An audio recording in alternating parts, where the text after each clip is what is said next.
दोस्तों, वो कहते हैं ना कि अगर आप खुद को जिंदा रखना चाहते हैं तो आपको अपना बचपन और अपना बचपना साथ लेकर चलना चाहिए।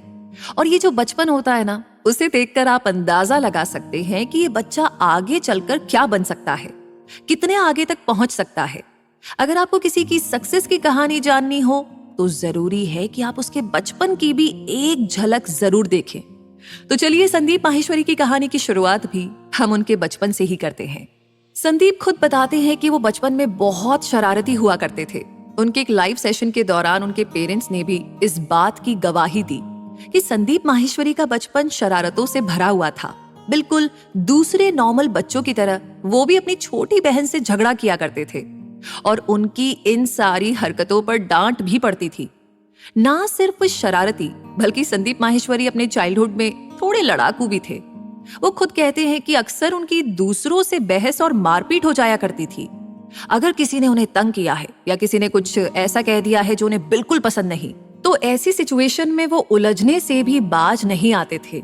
हम ये कह सकते हैं कि संदीप माहेश्वरी को पंगा लेने में बड़ा मजा आता था। लेकिन इसके बिल्कुल ऑपोजिट, स्कूल में उनकी इमेज उनकी बाहरी इमेज से थोड़ी हटकर थी। स्कूल में संदीप माहेश्वरी को उनके क्लासमेट्स और उनके टीचर एक रिजर्व्ड पर्सन की तरह जानते थे। इस बात को कबूल कर पाना कि आज जो इंसान मोटिवेशनल स्पीकर और पब्लिक स्पीकर की तरह लाखों लोगों के सामने बोलने की और कुछ इस तरह से बोलने की काबिलियत रखता है कि सभी उनकी बातों के कायल हो जाते हैं, क्या वो शर्मीले भी रहे होंगे? पर यही तो बचपन होता है ना। ना सिर्फ संदीप माहेश्वरी बल्कि बहुत से सक्सेसफुल लोगों की कहानी में यह देखा गया है कि वो पहले बहुत शर्मीले और शांत हुआ करते थे। तो शायद संदीप के स्कूल का माहौल ही कुछ ऐसा था जिसने उन्हें बिल्कुल शांत बना दिया था। तो अगर दोस्तों की बात की जाए तो संदीप माहेश्वरी आज अपने लाइव सेशंस और यूट्यूब वीडियोस के जरिए दोस्ती का सही मतलब बताते हैं। स्कूल टाइम में उनका सिर्फ और सिर्फ एक ही दोस्त था। इन दोनों की दोस्ती बहुत गहरी थी, इतनी गहरी कि अगर उनका दोस्त किसी दिन स्कूल नहीं आता था या वो किसी और से बात करने लगता तो संदीप माहेश्वरी को बड़ी इनसिक्योरिटी फील होती थी। मतलब हम ये कह सकते हैं कि संदीप माहेश्वरी ने अपना एक कंफर्ट जोन बना रखा था जिसमें एक दोस्त के अलावा तीसरे से मिलने जुलने बात करने की कोई गुंजाइश नहीं थी।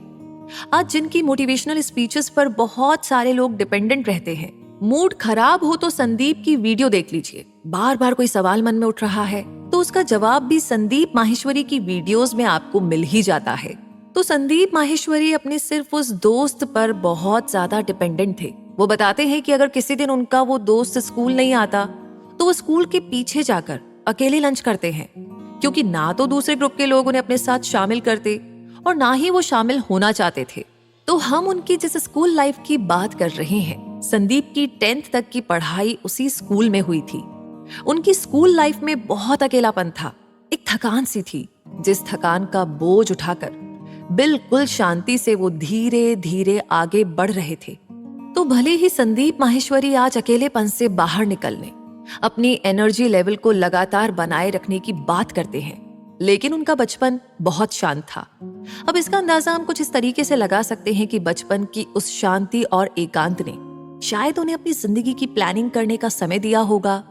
तभी तो 12th पास करते ही उन्होंने अलग अलग एरियाज में, अलग अलग फील्ड में अपना हाथ आजमाना शुरू कर दिया था।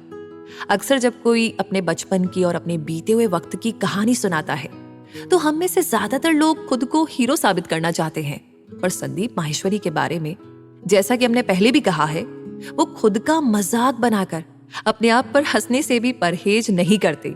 और ऐसा ही एक किस्सा बताते हुए वो कहते हैं कि झगड़ा करने में तो वो बहुत ही माहिर थे और जब भी बाहर उनके झगड़े होते वो मारते कम और मार ज्यादा खाते थे। दूसरों की पिटाई कम, लेकिन खुद पिटकर ही घर वापस आते थे। लेकिन अकेले होने के बावजूद भी सामने खड़े 4, 5 या 10 लोगों की भीड़ से भी भिड़ने में उन्हें सोचना नहीं पड़ता था। अब अगर सामने 10 की भीड़ में कोई अकेला लड़ेगा तो जाहिर सी बात है, हार तो उसी की ही होगी। पर हम ये कह सकते हैं कि उनके बचपन की हार न मानने की इस जिद ने आज उन्हें हमारे सामने एक अलग ही पर्सनैलिटी की तरह लाकर खड़ा किया है। इसी तरह से चलते चलते उन्होंने अपनी 10th की पढ़ाई एक ही स्कूल में पूरी कर ली थी, पर वो समझ चुके थे कि इस स्कूल में जैसी उनकी इमेज है, जैसा इस स्कूल का माहौल है, उसके हिसाब से अगर वो लगातार यहीं पर बने रहे तो उनकी जिंदगी उन्हें आगे बढ़ने और कुछ नया करने का मौका नहीं देगी। और इस एक एहसास ने उन्हें इस डिसीजन तक पहुंचाया कि अब आगे उन्हें अपना स्कूल बदल लेना चाहिए। और संदीप मानते हैं कि यही उनकी जिंदगी का सबसे पहला टर्निंग पॉइंट था, जिसने उन्हें एक ऐसी पर्सनैलिटी की तरह बदलना शुरू किया जो आज हमारे सामने हमें दिखाई देती है और जिससे हम इंस्पायर भी होते हैं। और इसी टर्निंग पॉइंट से संदीप की जिंदगी में उनकी लव लाइफ की भी शुरुआत होती है, जिसके बारे में हम आगे जानेंगे। तो बने रहिए कुकू एफएम पर रूबी के साथ। दोस्तों, अगले एपिसोड में जानेंगे संदीप माहेश्वरी की लव स्टोरी क्या थी।